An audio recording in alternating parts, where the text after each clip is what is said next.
Hello, I'm Isabel, and this is From Mud. Like a lotus flower floating effortlessly on the surface in all its beautiful glory, it is a symbol of resilience. Because that same gorgeous flower grew from the icky, sticky muck and mud just below the surface. Something beautiful grows from something dark and cold and unyielding. It grows from mud. This channel is all about resilience and wellness in the face of life's challenges.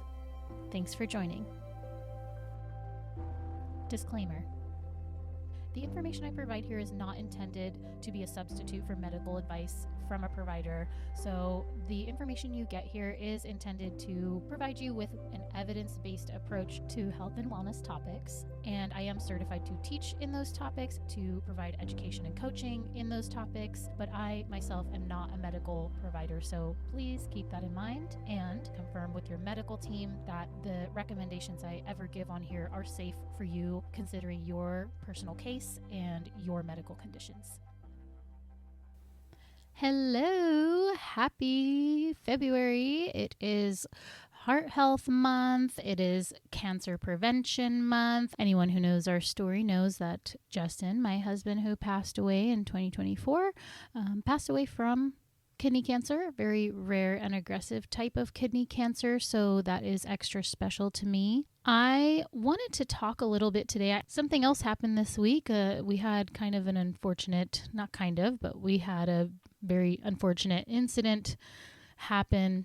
My best friend who lives in Portland near me, her family home had an explosion and caused a lot of smoke damage, a fire. It was really intense. Anyone who's been through a house fire that causes some damage and displaces you probably can relate to how overwhelming and disruptive, especially when you have kids and animals, that you have to try to keep a level of normalcy while you're going through this type of thing. And it just got me thinking about my life right now, and just I'm a believer in everything is connected. There are mysteries of the universe, let's just say, that we're not always meant to understand everything. We're not meant to know why everything happens the way it does. But when things like this happen, for me, I just tend to be the type of person who wants to connect the dots and wants to see the story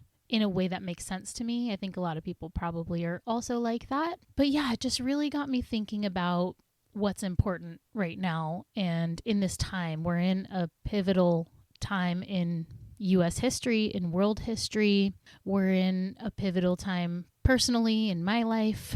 And the answer I keep coming back to is community. It's all about that village and having a solid support system, having people that you care about and that care about you and that you can help each other out. You can be there for each other in different ways. And the way that my life is right now is very much in line with that. And if I think back to when I was moving, when Justin had first passed, well, if you listen to my series on my premiere series about Justin's cancer journey, and you'll have heard in that series that I always, from the moment I got to Arizona, I already felt like it wasn't really the place for me for a lot of different reasons. And I always kind of knew that if I had the opportunity to leave Arizona, I would take it if it made sense. I always pictured that would be with Justin and my kids, and, that we would do that together. But once he got sick and we learned his prognosis was not very good, I pretty much knew I wasn't going to stay in Arizona. And I started mentally preparing for a move at that point. We didn't know he would have only 2 years, but I had in my mind that if he did pass early, like if his life was cut short, that I would want to leave Arizona and go somewhere that was more aligned with my needs as a person and the lifestyle that I prefer and different things that I won't go into too much detail. But essentially, I knew I wanted to leave Arizona. And I originally, my original thought was, oh, I'll just go by where Justin's family is so that way my kids can have family and be raised around family. Because the way I grew up in South Florida. My grandparents lived there briefly, but they mostly lived in New Jersey almost all of my childhood. In high school, they did move back to Florida again. My grandparents are Cuban refugees. They came in 1967. My mom was 7 at the time. Oh, I guess it would have been 1968 that they came. Mom was born in 1961. So my mom's side came as refugees from Cuba in the 1960s. They moved to the Northeast. My mom grew up in upstate New York, and my dad was born in the U.S. His parents came before Castro as Cuban immigrants, and they also moved to the Northeast, New Jersey. But my dad, he moved to South Florida when he was about 5, I believe, is what I remember him telling me. So both my parents, their parents and themselves are Cuban American, moved to Florida. My mom moved to Florida after marrying my dad, left behind her brother, sister, their spouses, my grandparents. I had one cousin up there. So if we would have stayed in New Jersey, I would have grown up with that side of the family. But because we moved to Florida, and my dad's an only child, so he didn't have any siblings. And my grandmother died when I was 5, his mom, and we had my grandpa there. And otherwise, it was a lot of friend family that my dad had acquired. I don't know if this would be something other only children relate to, but for him, because he never had siblings, his friends were his siblings, his friends were his family, cousins were siblings, and he did have some cousins around as well, but neighbors, my dad knew what it was like to have people that you consider family and that are family to you, but are not blood relatives. And he kind of instilled that in us, I think, and my mom too, just because she was along for the ride. Unfortunately, my dad was extremely abusive. And my mom hid a lot of that abuse from us, I believe, just because of some of the stories that I'm learning now. And like many typical abusive relationships, the abuser isolates their victim and makes sure that they scare off any friends that she may have, or makes sure to create distance and friction between the family and him and them. And my dad did a very good job of doing that to my mom and made sure to make the relationship between her and her parents and her siblings and any other family pretty difficult. So my mom didn't really have many people around her, and any friends she would have, he would scare off by doing what he does, being inappropriate, whatever, scaring them with, rage, possibly when he's drinking and things like that. So mom didn't really have friends, but my dad had a lot of friends, and actually somehow he had a lot of good quality people as friends and people around. Even though he was a bit of a monster, he managed to have good relationships. It's either his closest people have passed or most people no longer want anything to do with him because he's done so much damage. So you do need to nurture those relationships if you want them to be lasting. But yeah, I will say somehow I got that from him. I have always had quality friendships. I haven't always had a lot of family. So growing up in Florida, we didn't have a ton of family. I had my grandpa who I'd see sometimes, and because he spoke primarily Spanish and I wasn't very good at speaking Spanish when I was young, and I think there was also a lot of shame and just kind of like trying to be as American as possible and trying to identify as more of like a white American who doesn't speak Spanish. So there wasn't really that inner pride. There was kind of like this shame aspect to it. It was subconscious. And I think because of that, I was also like resistant to speaking more Spanish. But my parents spoke Spanish to each other sometimes. I mean, they both grew up. My dad was born in the U.S., but he's a very proud Cuban American. My mom grew up in the U.S. since she was 7. So she presents as, when she was alive, she presented pretty American. You can't really tell where she would have been from. My parents were culturally pretty American seeming, but definitely grew up with Spanish because all of their parents primarily spoke Spanish. So it was hard to connect with my grandpa too because I couldn't really speak too well and I couldn't really understand too well. And so there was like a disconnect there, unfortunately. Thankfully, later in life, I went to France to study abroad and I learned French leading up to that. And that kind of helped me recover a lot of my Spanish. My mom's parents moved to Florida when I was in high school. So then I would have them. Growing up in Florida, we didn't have a big blood family network, or even by marriage, we just didn't have a big family network. I had some cousins that we would see sometimes. I would see my grandpa, but that was pretty much it as far as like relatives. Otherwise, I grew up with my neighbors. When we were in Miami, we used to live in Miami Springs, and I grew up hanging out with my neighbors for the first 13 years of my life. And we lived in Miami Springs until I was 13. And then we moved to Hollywood, Florida, and I finished high school there. But when we were growing up in Miami Springs, I met people through sports. I always did a lot of sports. The most consistent ones I did were soccer and softball. I've done those since I was 3 until I was 18 competitively. I did figure skating for a while. I did tennis lessons. I did cheer for several years. Anything sporty I was into. I used to like sports. I used to like swimming. We did a lot of swimming activities. We did a lot of snorkeling and boogie boarding and skimboarding and all kinds of water-based activities, kayaking, things like that. And through all those activities, that's where I would meet people. I met my oldest best friend, who I'm still friends with to this day. We don't always keep in touch regularly, but we can pick up at any point. And when I go back to Florida, I always see her. And I met her when I was for sure 9. We always joke that maybe 5, maybe probably 7 years old we met, and then for sure 9, I remember 100%. But we ran in the same groups. We were in the same ballet class when we were 5, but we don't remember each other. We have the same tutus and we had the same instructor. And when we were 7, we had the same friends, but we don't remember each other in the group. And then we were 9 when we met because we had the same Nike shoes at elementary school. So she has been my friend for, I'm about to be 39, so literally 30 years that I've been friends with her.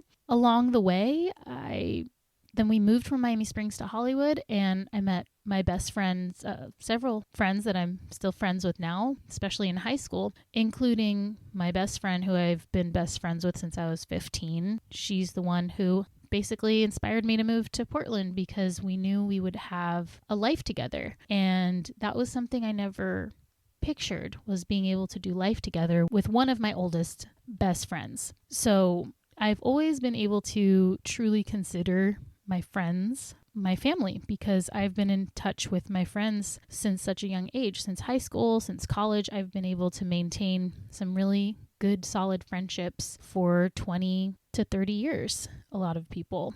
So fast forward to, I meet Justin, again, another person who was my friend for 3 years, and we were solidly, he was one of my best friends, especially because he was physically close to me. My best friend, who's up here in Portland, went to college in Florida. I left when I was 18 and went to college at Cal State Fullerton. Go Titans. So we just weren't in the same places, but we always met up in Southern California different times. We went to Mexico together. We both studied abroad the same semester. She was in Spain, I was in France. So we met up in Amsterdam. So like we've been able to see each other regularly, even though we were apart, and also talk to each other regularly. I'm the type of person who talks on the phone to people. I'm the type of person who checks in with people. So basically, growing up in Florida kind of got the basis of creating a village. Then I moved to Southern California and I meet some more new people. One of the people that I met in college is my friend who lives with me now and is one of our housemates. And at this point, I've known him for almost 20 years. So again, just these really solid friendships that we've nurtured over time by keeping in touch, by seeing each other periodically. And then once Justin came into my life and I was on that track of just, we're going to do the house and the marriage and the kids thing. And we moved to Arizona, and then Justin gets sick. And when we moved to Arizona, again, there's different reasons why I just didn't feel like I fit in. And I knew that from the beginning. And I just didn't really have just that level of closeness with people there. I had people around who were very close to me for the time and who were as close as newer friends can be, really, and as close as neighbors can be, who are and everybody who I was close with was also busy and stretched thin and have their own kids and their own life. And we just couldn't all be there for each other or do things as intimately, comfortably as I just can with people I have such a long history with and such a level of comfortability and people that I just consider family. So when Justin passed, and unfortunately, I thought I could rely on his family and I thought I could consider them family, and I had considered them family for over 13 years. But I learned quickly within that first week of Justin passing, really, and I've looked through all my text messages and things and just kind of like gone back over some of the indiscretions that I feel like were choices that they made that were, in my opinion, harmful to me. And a lot of the choices were ignoring. You know, it's a lot of avoidance, but avoidance just breeds more conflict. And I love that my favorite Uncle Steve, said that to me when I was kind of talking to him about things, and he kind of mentioned that. And I love that because it's so true. It's like if you avoid things, it's inviting continuation of conflict. You have to deal with things. You have to talk through things. And I know I'm a lot for people. I talk a lot. I like to talk things out exhaustively. And I know that can be a lot for people. However, I kind of consider myself a pretty flexible person. I think I'm a pretty forgiving person as long as you're genuine about it. I'm at the stage of life where if someone has wronged me and I know that it's something because of the way they are, I'm not one to forgive and forget and move forward. I can move forward if I get a genuine apology and that the apology includes, you know, recognizing your own issues and kind of taking accountability for your part in things. And also, ideally, what are you doing to prevent it from happening again? So when Justin passed, I kind of felt abandoned by his family, and I have documented texts and emails saying the same thing, that where are you guys? You guys are kind of not around for us. So the village that I thought I had in them kind of disappeared. However, and you know, when people die, I think I've said this before, I expected when Justin passed for us to get closer, but unfortunately it kind of went the other way. Justin passed, and it almost like my earthly connection with Justin, when that was severed, it's almost like it severed my earthly connection to his side of the family. Not all of his family. There is a lot of his extended family who was there for us, but the people I primarily was closest to, my in-laws, really let me down. I expected them to continue being there for us as they had. And instead, the people that did kind of, I almost picture like Justin's spirit kind of going through like a vacuum, like a hole, you know, like a little hole into the middle of the universe, and then the gravity of that loss pulls in some outer people. And the people who got pulled in to that space and who I did get closer with, thankfully, was my sisters and their mom, which I probably won't go into details about this because it's kind of irrelevant at this point. But we went through a really hard time for a chunk of years, just having conflict, trying to work it out, trying to stay in my sister's lives for that amount of time. And we miraculously recovered that relationship. That is one of the best things that came out of Arizona for me, was recovering my relationship with my sisters and their mom, it was something I never thought would be possible. It truly, to me, was a miracle. But we are so good now, and we've been through so much together, and we're all good now. And they were really there for us when things started going down with Justin, and in the wake of losing him, they were there for us. They were there for us as much as they possibly could be. When Justin passed, it was the summer, so they were able to be there for us a lot, coming down from where they live, an hour and a half away. And she's a single mom. She's, my sister's dad is my dad. So he's very problematic. He's very abusive to this day, to them and to their mom. He has nobody else. Everybody else is not interested in being his friend or being a part of his life, as he continues to abuse alcohol and continues to be abusive and mean to people around him. And the people he's meanest to are the people he's closest to. So anyway, they were definitely part of my village, and I couldn't have done so many things without them. And I will say, Justin's mom, she definitely helped. I had hoped for more, but I knew I couldn't ask for more because Justin told me not to. Literally on his deathbed, he said, don't ask my mom for too much or else she's not going to want to help you, which I didn't understand at the time. There's a lot of nuggets that Justin tried to impart on me that were kind of over my head because I have a certain view of what family should be like or what family would do or what I would do because, or what they should do because I think I would do it like that. And, you know, the reality didn't match up with that expectation, which is part of the pain. And also part of my village that I thought was going to be there, who was around when Justin was around, but as soon as he was gone, seemed to kind of wash their hands of us. And then I have my family, who's my sisters and their mom, who really were there for us so much. And I'm forever grateful for them, and I miss them dearly. And they're the thing about Arizona that hurt the most to leave. I also had a cousin who was around who I hadn't seen since I was like 9, happened to be in the same area and surprise. And we kind of rekindled our relationship, which was really cool for the time that I was there. And I still keep in touch with her.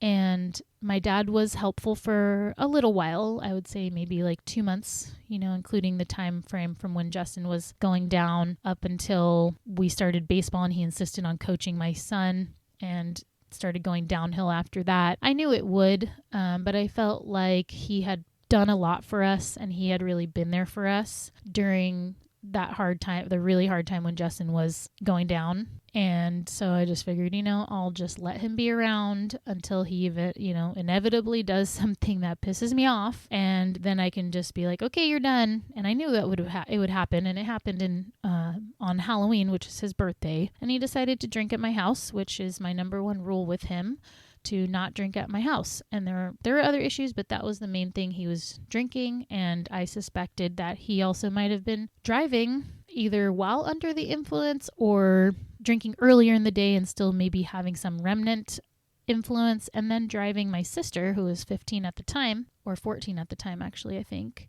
Yeah, she was 14. And so after that, I was like, you can't drive my kids to school anymore. I don't trust you.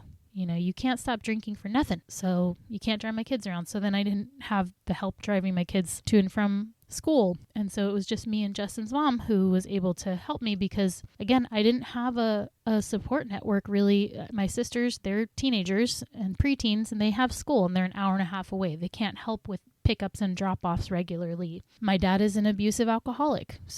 And he was actively abusive and actively drinking and problematic. So I had to scrap him that same year that Justin died. So I had my neighbors and I could call on them for some things. But again, my 2 neighbors who I was really close to were also busy moms who we just couldn't help each other out that much because we were so busy and having our own routine. And again, I think it's just for me, I didn't have the level of closeness that I do with like my best friend since I'm 15 and consider my sister. And I feel like I was trained for a lot of years by Justin and his side of the family to not ask for help, to not ask for too much, to not burden people. There's a lot of that on that side of the family. And so I also kind of felt like I don't have people I can ask help from besides like my sisters and their mom.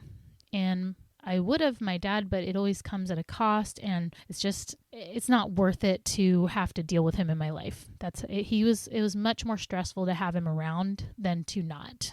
So I was kind of just, you know, in those first few months after Justin passed, it was extremely difficult to not only cope with the loss and the loss of losing their dad and working full time and in a new role, in a management role for the first time, and just all the things and my grief and the hard days and not having people around, and all of that made it so much harder. And again, I do have great friends, so I had several visitors come in the wake of losing Justin who were able to come and be with us, and that did make a big difference. But again, it wasn't all the time. They couldn't be there all the time. Everybody has their own life that they're doing. So Justin was on his final, once he came home from hospice, and then we had about 2 more weeks with him. At that point, I already was looking into Portland homes. I was looking at Zillow. I was looking on Indeed to see what kinds of jobs might be available for me, and just really trying to picture. I was watching a lot of YouTubes of neighborhoods and, you know, just trying to get an idea of what it would be like to move to Portland. I'd never lived anywhere cold. I've always lived in hot places except for my 1 semester in France. So just trying to, like, you know, figure out, is this the right move for me? Like, am I going to go to this place I've only been to once and I've only been there in the summer, and, no family or relatives around, but my best friend who I consider my sister, and we were pregnant together, so we have our same age kids. I also had another high school buddy that me and my best friend also were best friends with in high school, and he's been out here for 15 years. And then I did have another friend in Arizona who I actually really did connect with on a spiritual level, but it was just tough. I feel like the culture in Arizona is not as sharing as my personality is. So I just feel like I couldn't reach those deeper levels of connection with the people I was close with there. We were close and there was a warm relationship with the people I was close with, but I just feel like we didn't get into those really deep conversations that I kind of need to be really close with someone and to feel really myself and comfortable with. And so, so moving here, I started really thinking about it. I knew that Portland was more for me pretty quickly. It was just such a big, scary thing and change and so many steps in between to make it happen that it was really overwhelming for me. And also to choose not to be near Justin's family was, it ate at me. It was something I really grappled with. And when I did finally tell Justin's mom, I told her in September of 2024, so just a few months after Justin's passing, and I knew it could go one of two ways. Either she was going to be supportive, kind of how my mom would have been. She always supported me and my goals, and she would have told me that I need to do what's best for me and my kids, and I kind of hoped she would react like that. Or I thought, or she's going to react badly and she's probably going to say some things that might hurt my feelings a little bit, and I need to be prepared for that because I need to just keep in mind she's grieving. She just lost her son. This is going to be a big upset to know that her grandkids, the last living, well, besides me, the biggest living connections to him are going to be leaving her, from being down the street from her. And it's just a lot of changes. And I knew it might be really hard for her to hear. And I told her the news and she did not react well. She was pretty mean, I would say. She said a lot of mean things to me. She said I was being selfish. I was only thinking of myself. I wasn't thinking about the kids. I just want to go be with my best friend, and that's selfish. She said a lot of mean things. I'll leave it to that. And we never talked about it again, really. I tried many times to talk to her about it. And again, that avoidance thing, which for me, it's like, that's the kind of thing, like, I can't be a village with someone or with people who I can't be fully myself with and fully comfortable being myself, and that I know the people appreciate me and appreciate what I bring to the table. And I just didn't have that with Justin's family. And as I reflect on the years of us together, there was a lot of that, really. We had a lot of tension. Justin was always the middle person between both sides. And I think he tried to keep us separate as much as to reduce the conflict. But unfortunately, that all came to a head right after he passed. And we are still not recovered from that. I don't even talk to them. Justin's mom hasn't called to speak to my kids since the day before Christmas, and except for one time she did call, and I thought she wanted to talk to them, but then I said, we'll call you back, and she said butt dialed. So she made it a point to make it known that she was not trying to reach out to my kids. So I think about that time right after Justin passed and how difficult it was to be by myself and to feel so isolated and to feel alone and to feel like I was carrying a lot of this weight on my own because I just had minimal support. The only people I could really ask for anything I needed was my sisters and their mom. And again, she's a single parent who has to co-parent with a person like my dad, which is extremely stressful. He doesn't help her very much financially, if at all, most of the time. She's got a lot of her own health issues, which are causing financial strain as well. At this point, and back then, there was still a lot of struggling. So she didn't have the finances to always come down to drive down to my house. She didn't always have the energy or the wellness to be able to do it. And then when the school season got going, then my sisters were in school. So we just had minimal help. So then when I started really thinking about the Pacific Northwest, and I knew that I have a friend who had come to stay with us the second to last week of Justin's life, and she was talking to him and they were talking about, Justin knew I was going to move. I told him that he knew I was going to move. He always thought I would go to Rhode Island, but to be near his brother and their family, their kids and stuff, my kids' cousins. But this friend told me that she actually spoke to him about Portland specifically, and that he kind of gave his blessing in that conversation with her, that he kind of said that I think that would be really good for her. And that makes me feel really good to know that he kind of knew, because I didn't want to talk to him about it. I didn't want to upset him or make him stress about anything. And so knowing that he kind of gave his blessing and he knew that this environment would be better for me really brings me a lot of peace. And I think about that year after he passed and how little support I had compared to how much I was going through. And I think about where I'm at now and what my life looks like now and how things have come together in such a beautiful and amazing way that I never pictured for my life. And that's what kind of I've been coming to, is like, it's all about community. It's all about the village and building that village for yourself, and what a difference that makes in one's life, just from a quality of life standpoint and safety standpoint and survival standpoint. And it kind of also got me thinking about, how does this affect our health? What is the correlation between wellness and community? And I wonder if there is a correlation. And when I was looking at the idea of moving and what my options would be, I knew that the primary reason for moving would be to go to a place where I would have more support, and along with the lifestyle things that I wanted for me and the kids.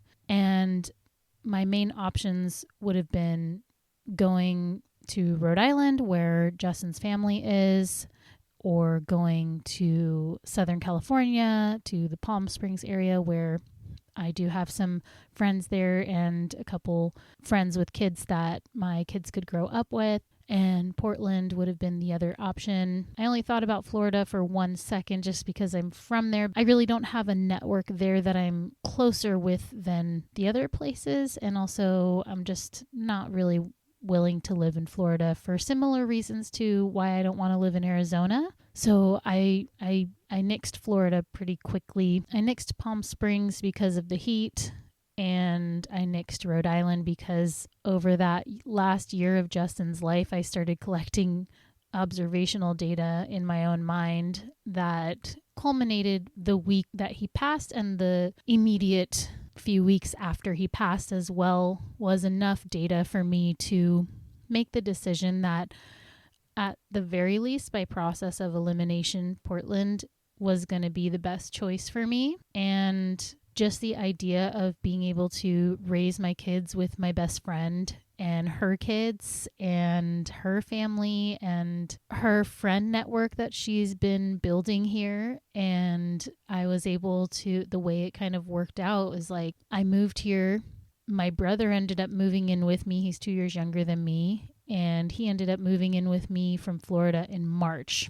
So that immediate first 6 months or so after Justin had passed were super hard, because I was just treading water, because I just didn't really have a lot of people near me all the time. So I was just kind of hanging on, I was trying to survive, and it was just really challenging for a lot of different reasons. And then my brother came to visit for the holidays that year, and he was going through a really hard time too. He was actually in an abusive relationship, and it ended because she got arrested for domestic violence against him and was court ordered to stay away from the home they were living in, and the lease was up anyway, so he was trying to get out, and he survived that situation, thankfully. And it just worked out that he needed a place for him and his dogs. I needed more help and support, and so he ended up leaving Florida and coming to live with me and my kids, and that was in March. So March 2025. And once he got there, and even when he was there for the holidays, I just felt the relief of having someone that I could fully be myself around, that I could fully rely on, and who was willing to help me and who was actually helpful, and who didn't try to just leech resources off of us like my dad, like I felt like my dad did, who I could talk to and be myself around. I didn't have that really with Justin's mom and brother, especially at that point, because then we had a major falling out over some property that it was a belonging and that Justin had that they, in my opinion, tried to keep from me. Because, and I say that because I didn't think that at first, but when I asked for it back and they said no, then I realized what was happening, and I can draw no other conclusion. So unfortunately, that caused the big rift between us, and we've never been the same since then, and it's pretty much only gotten worse. And then my sisters and their mom, again, I did have them, but they have their own things that they're going through and dealing with life, just being teenagers and being in school and all of that. So, and then my dad was down the street, but very problematic and not someone I could lean on. My cousin, who I had nearby, was helpful as much as she could, but she is super busy and constantly busy, so she's also doing her life and not available to just drop everything and come help me with the kids every time that I needed somebody. Same with my neighbor. So I just really didn't have the support there until my brother got there, and then he was able to help with so many different things, and I could just feel comfortable, just that breath of fresh air, that relief of having someone you're so familiar with that you can just kind of let go. I felt like I was so wound up and so on guard and so hyper vigilant with everything I had going on. When he got there, it was just like, okay, I can breathe. He's here. He can do a lot of things. He's very handy. He helped me move. I wouldn't have been able to move because I didn't have any support from, Justin's family, just for all the same reasons. I just didn't really have people around who could help me very much. And it's also hard to kind of delegate packing up stuff. It would have been more that people could help by watching the kids so that I could do it. But when my brother was there, we were able to just get things done. We work well as a team. We understand each other and the way that we organize things and just do certain things. And we usually have the same ideas on a task and how to accomplish the task. So it's just really nice and comfortable. And I hadn't lived with my brother since I moved away from Florida when I was 18. So it was just such a crazy thing to experience, is like, oh, I get to be close to my brother again. And, we get to meet up at this point in our life, and we both kind of need each other and we can both help each other. And it just worked out beautifully. And having him there, it was that first sense of like, the village. Cool. And then when he said he was down to move with me to Portland, it was even better. Like, oh, yay, I'm so glad he's going to come with us and, be with us. And again, it was just so nice for my kids to have a dude around who, it's just, they're missing their dad, and they get to have like a guy, nearby who's fun and who likes a lot of the same things that Justin used to like. So he's like a presence for them. It's like he's almost standing in for Justin. And I know that Justin is super proud of him and grateful for how he has supported us and been there for us. And my friend who lives with us now, who I've known since I was barely 20, in my college days, he'd lived here in Portland before. He was in a situation where he was ready to find his next place and his next chapter, and wanted to do it in a place like Portland that he loved living here before, And so he was down to move too. So we found the right spot to accommodate all of us, me, my old friend, my brother, my 2 kids, and two doggies, my brother's 2 dogs. Had a nice yard just down the street from my best friend, so less than 10 minutes away from my best friend, her husband, and their 3 kids. And then my other high school friend is 10 minutes away from me as well. And my closest friend from Arizona moved 6 months before me to Washington. So we got to see each other and do a Port Townsend trip and get all our kids together, who have done all their birthdays together basically, because my son was like 6 months old, or a little less than 6 months old when we moved to Arizona. And then we met them. I want to say my son was barely 1. So our kids have done all their birthdays up until they moved in January of 2025. So it's just cool that there's just a lot of connections I have up here. And then when I got here, the weekend I moved here, we dove right into a friend camping trip. So it was like 10 kids all together, my best friend, her family, and then her 2 friends and their kids. And we just dove right into this community, this village that she was already building and that we were welcomed into. And then we did another camping trip with my best friend's stepson's mom, and her and the stepmom and her husband and the stepmom's husband all co-parent so well for the shared child. And they have the stepmom and her husband have a child and another child that the husband. So it's just like, it's such a big blend of people. And then we did a big camping trip with them, and there was like even more kids all together. And so again, I'm meeting all these people who also like camping and hiking and outdoorsy stuff. And we all have kind of similar views and approaches to life, and we're all kind of in the same boat of raising our kids. A lot of our kids are similar age or near similar age, and so we all get the challenges and the struggles that come with raising children right now. And we call on each other when we need each other. I have people now that if I need to go to a doctor's appointment for myself and I'm running a little late, there's people I can call, multiple people I can call to help me pick up my kids. And when something crazy happens, like or when I just have car trouble, I have people I can call who can help me work around the car trouble now that I'm not a burden to, or that I don't feel like I'm a burden to, and that I can do the same for them. Whenever there's something that my best friend needs with her kids, I'm around that I can support too. You know, they'll come to my house and then I'll take care of the kids. Or we do family dinners every week and we are at each other's houses multiple times. We are in the same sports leagues with all of our kids together. We are going to the theater, or we go to the science museum. We go to the community pool and we all go swimming together. And so we do all these things together. We do family dinners, and then even my little unit with my brother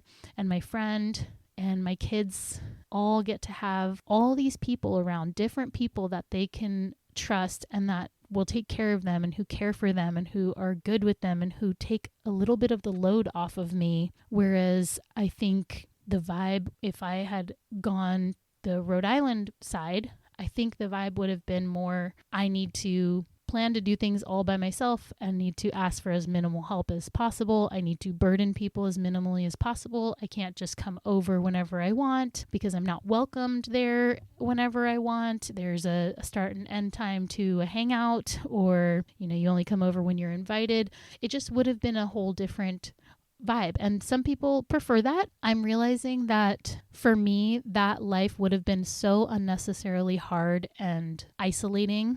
And I'm just so glad that I was able to have a small idea of what I wanted, even though I couldn't see the full picture of all these details. And I chose it. And it was like the moment I got here, I was enveloped in this village. And as a millennial, I think a lot of us fantasize about this commune, this village, this life where we get to live with all of our favorite people and all of our best friends. And I think a lot of us understand what it's like to build your family and to choose your family and to have chosen family that you count on, sometimes more than your blood relatives or otherwise relatives. And you can feel more safe around these people that you choose to have in your life. And that is such a stark difference from where I was within that first year after losing Justin, and also during the time that Justin was really struggling when I was first kind of learning how to do things on my own. And I honestly can't recommend it enough. I don't know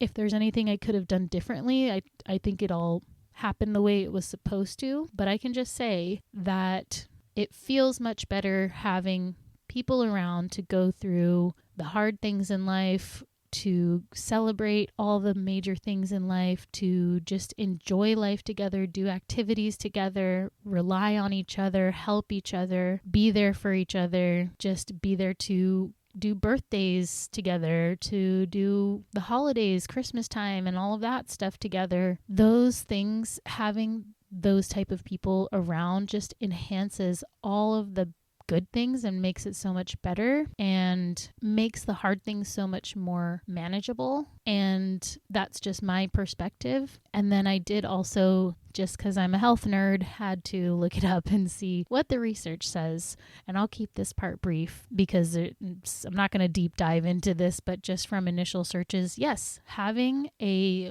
solid social support network, having people that you perceive as supportive and that you feel connected to, therefore lowering isolation and feelings of isolation, and just having people that check in on you and having people you can do enjoyment things with, you can enjoy life with. Those type of people tend to have lower incidences of chronic illness, lower incidence, so things like heart disease, diabetes, cancer. I'm going to go out and I'm going to guess even autoimmune issues, things like that.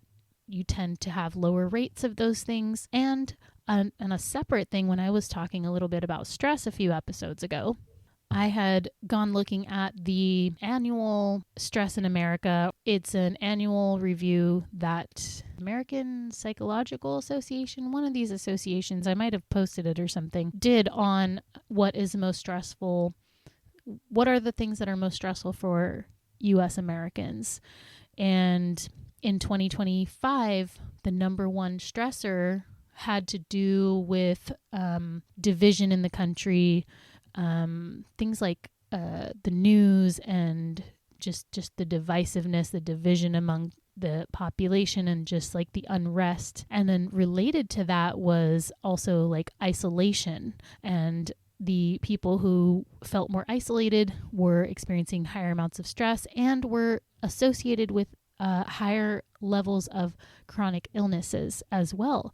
So there was also a connection between feeling isolated and having chronic illnesses, including, I think if I'm remembering correctly, I hope I'm not misquoting, including chronic pain, and then the other ones that I mentioned, heart disease, cancer, diabetes, probably all of those big ones. So it's like having a social support network you can really count on, who you can trust, who you can be yourself around, who you can feel safe and secure around in all the ways, physically, emotionally, psychologically, is only good for your health and well-being. You get more health benefits when your relationships are healthy in your life. So I know for me, I can feel such a difference for myself and for my kids when I am in an environment like I am now, where I have multiple people around me who love me and my kids, who support us, who know them, who know me very well and have known me for a long time. They get me,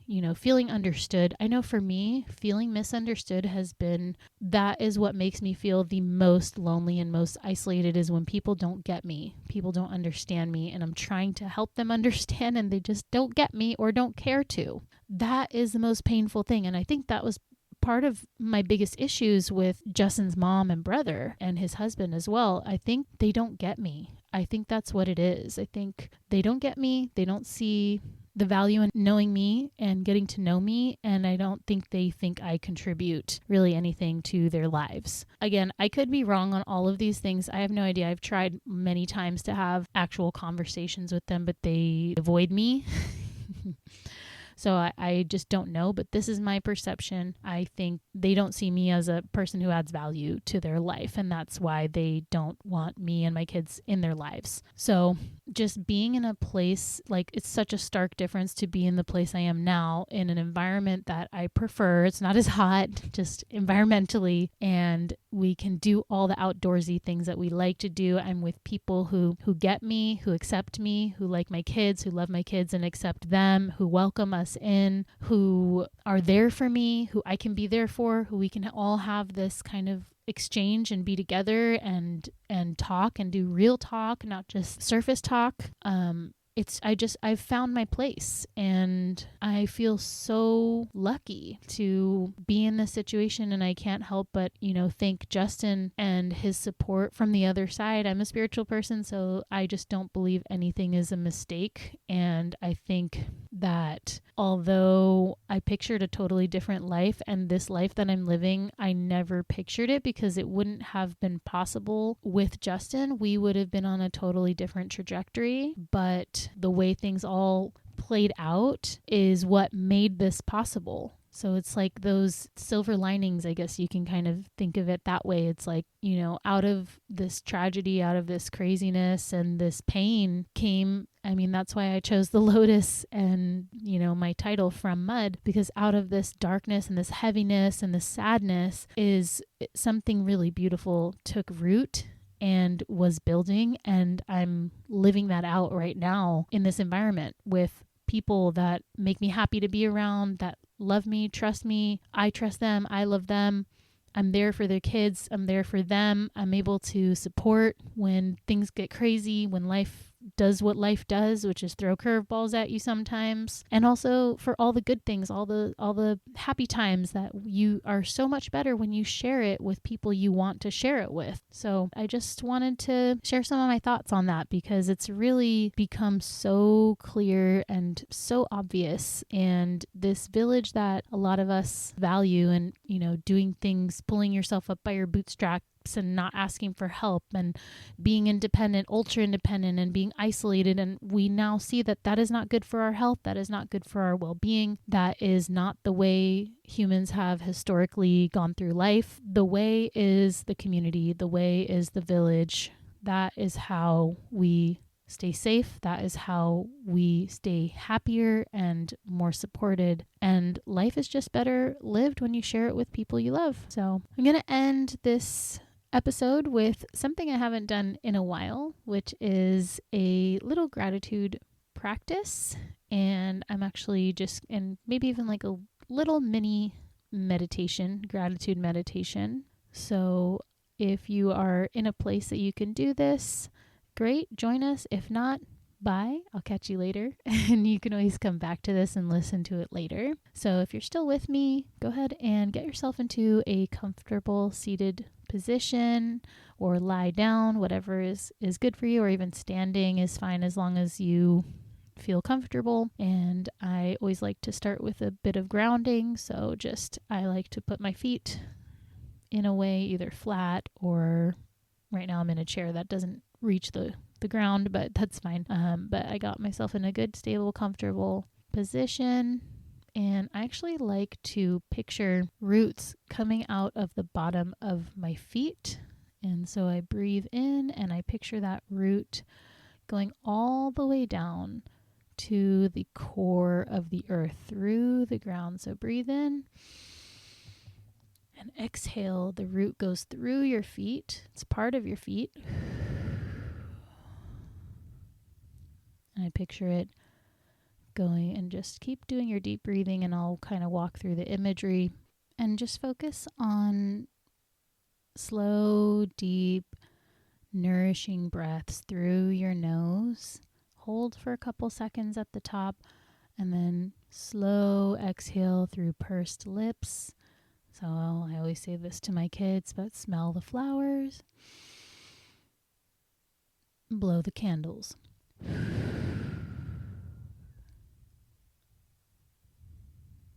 And fully empty the air from your belly.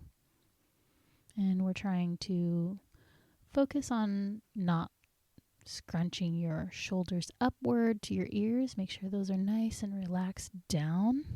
And that you're filling up the air in your belly, in your diaphragm, rather than your chest. So really imagining that air. And if you're a person who has a hard time imagining these types of things, what might be helpful is just looking at a few pictures before. I've had people who struggle with this. It seems to be helpful to just look at a few pictures that help you keep the picture in your mind. So looking at the inside of a body, where does the air go when you breathe? So we breathe in through our nose, fill up the belly, hold, and then exhale through pursed lips. Keep those shoulders down, keep the face muscles relaxed. And we're going to picture some nice, strong, solid root system coming out from the bottom of your feet on every exhale. Every exhale is going through the floor, goes through the building, through the dirt, the earth, and all the layers of the earth till it reaches the core of the earth, and then it kind of wraps around the core of the earth, almost like a sped up video of a plant growing, and the root system is just expanding and it's just engulfing that whole thing, and you feel completely anchored to the earth, grounded. Keep breathing and just breathe normally now. Don't worry about doing deep breathing.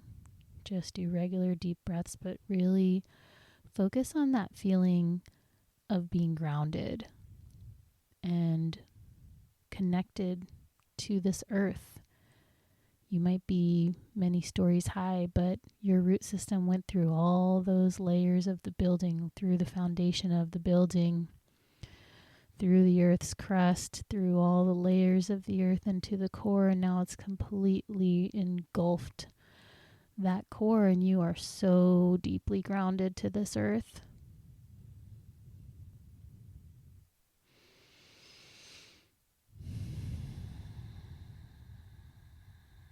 Breathing.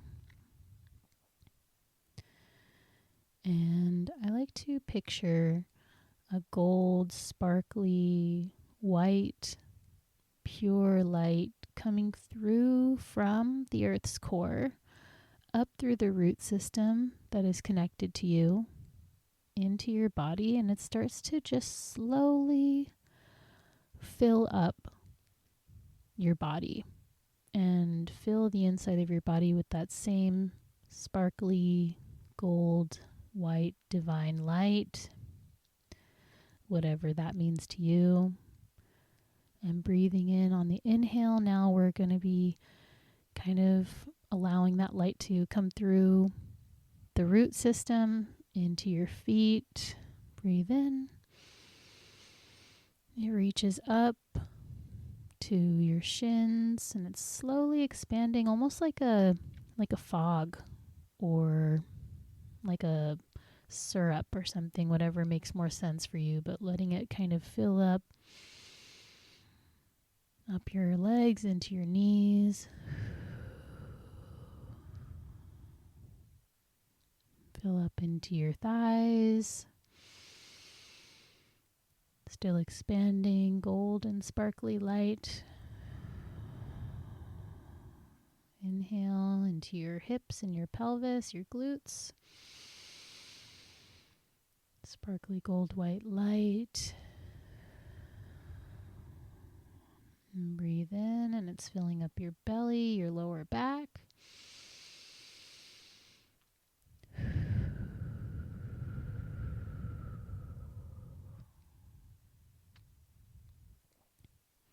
Breathe in, it's filling up your chest, your rib cage, your upper back, your shoulders. I don't know if I said chest, all of that, rest of your torso. It drips into your arms all the way down to your fingertips, either drips or is expanding like a fog or a mist. Breathe in, it's going to do your throat, your neck, your head.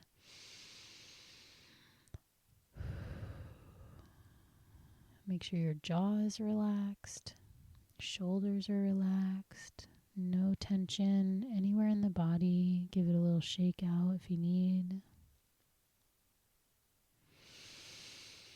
And it goes all the way to the tippy top of your head, and it even expands out from the top, from the crown of your head. And just do some deep breathing from there.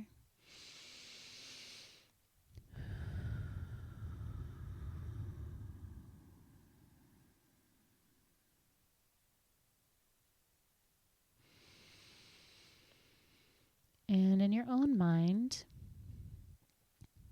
just think of one thing you are grateful for today. Can be something as simple as having a roof over your head, having a bed to sleep in, having found a lucky coin, having had a positive interaction with a stranger. Just something, doesn't have to be big, something simple, something about today that you're grateful for. And just focus on that. And let's take a deep breath in and just drink up that, and just drink in that gratitude.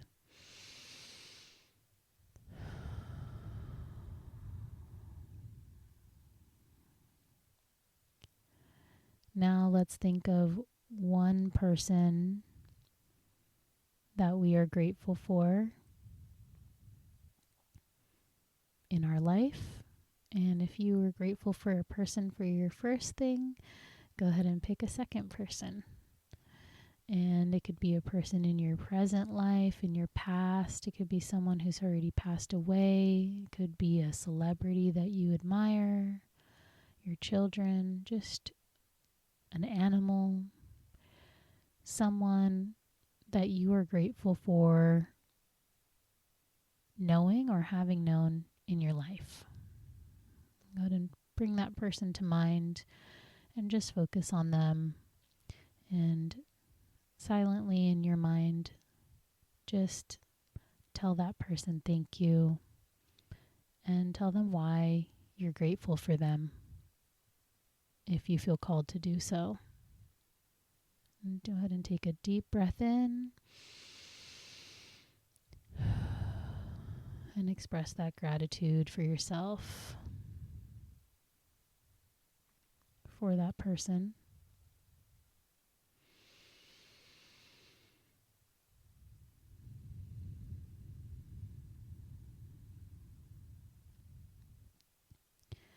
And the last little gratitude practice we're going to do is, or that I invite you to do, the last little gratitude practice I want to invite you to do, and this might be hard for some people, but I want you to express one thing you're grateful for to yourself.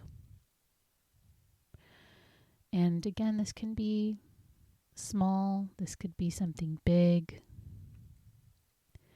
And if you have a hard time with this, I usually recommend for people to just pick something neutral that maybe is about a part of your body. Something like, I'm grateful that my legs have gotten me everywhere I've needed to go in life so far. Or I'm grateful my eyes have allowed me to see beautiful places. I'm grateful I have the ability to cook food that nourishes my body. Just something that is kind of neutral and that is just true and is something to be grateful for about you, about the way you are, about your personality, about your body. I want you to focus on whatever that is. And on this next inhale, just really focus on that and focus on telling yourself thank you for that thing. So inhale and a big thank you to yourself. And exhale.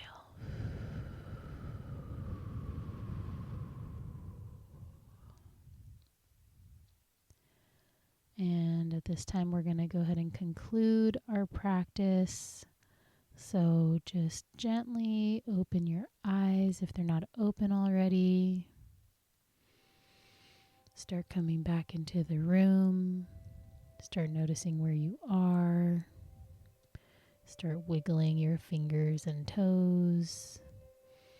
Maybe give yourself a nice stretch overhead. feels good just to stretch your body, move it around as you wake up. Maybe do a couple neck rolls, little wrist circles, a couple ankle circles, just getting the blood flowing and waking back up and coming into the moment you're in, wherever you are when you listen to this. And I am going to always express my gratitude for you, whoever is listening to this, whoever is supporting me in my life right now, and who is there for us, me and my kids. I'm very grateful for the life I've been building in the wake of losing the love of my life, Justin. None of this could have been possible without his sacrifice, and I trust in the divine plan, and that there's a lot that I'm not meant to understand right now, but I'm able to see and recognize all of the beauty and all of the goodness and all of the sweetness of life right now. No matter how hard it is, there is still so much to be grateful for, and I am so acutely aware of that, and I'm grateful for that awareness because I didn't always have it. So I wish you all blessings and kindness to surround you and community, and I hope you all find your village. And if you don't already have it, I hope you all find your village, your community.